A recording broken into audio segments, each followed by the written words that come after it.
Hello, how are you? Welcome to Dear Parents. Again, I am Dana Arias, the author of Dear Parents from Your Child's Loving Teacher. And today I'm coming to you with the importance of reading. So before I start, I want to tell you a story.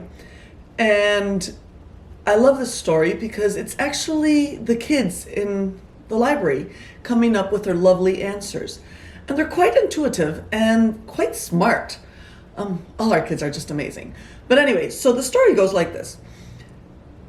At the time of the book fair, which normally for us is somewhere around April, I have the kids write a persuasive letter for their parents.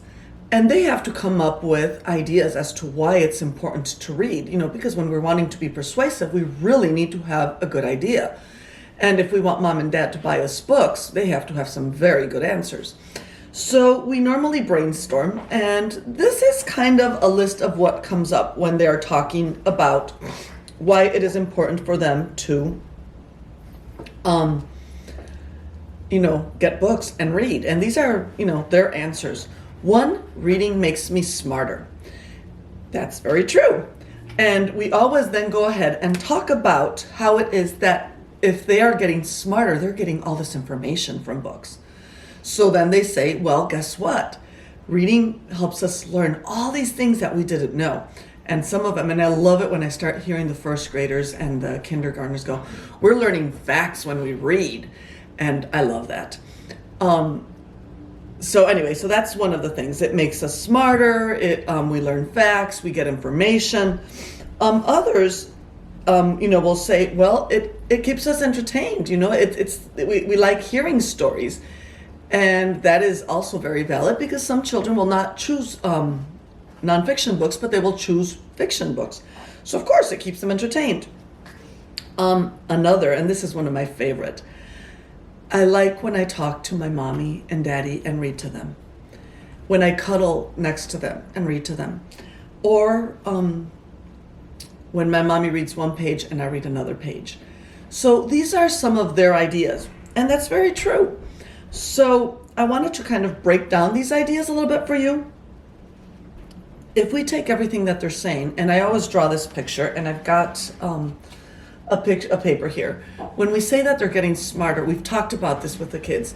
So I always say, imagine that this is your brain, and all these are these little neurons in your brain. And the more you read, the more these neurons will talk to each other. And I don't know if you can see this totally, but I start drawing all these lines on the whiteboard.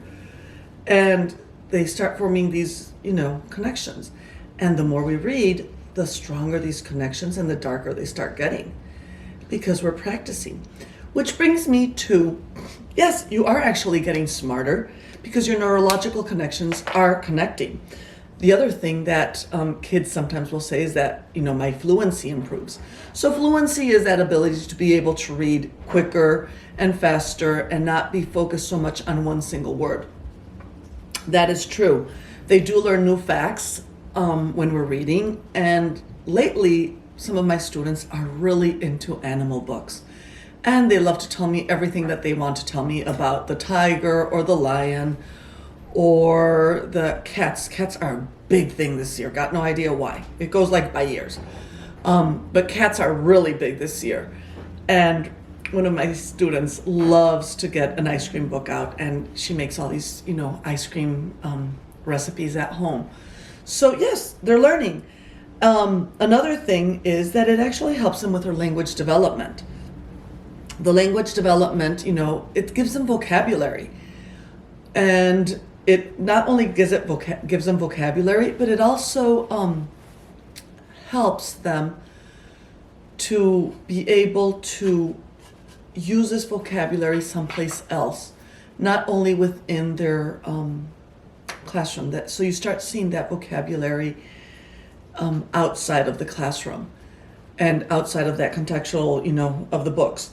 And it does help with communication. And at the end of that, that's what I really want to focus on for just a second. The communication and the bonding. When I start reading with my child, I am forming a bond. It's that I cuddle up with a book, I sit down, I read, and it helps open up that communication. So it's not only reading. And what I'm going to do is that sometimes we don't know how to do this. And that's okay, because not all of us had that experience when we were growing up. And what I did is that I am going to show you with a video that I'll post right after I post this one, what I do with my granddaughter. There's two different things that we can do. One is picture walks. I did a picture walk video with her. And I'm also, when you read and you start asking questions. So that's kind of what we're going to be talking about as we move forward. And that, I think, at this point in time in history right now, as we're staying home, is really important because it strengthens those communication skills between you and your child, gives them stability. And with that, I'm going to leave you. I will definitely post this video, and immediately I will post the two that I'm talking about with Lynette. Have a great weekend. Bye-bye.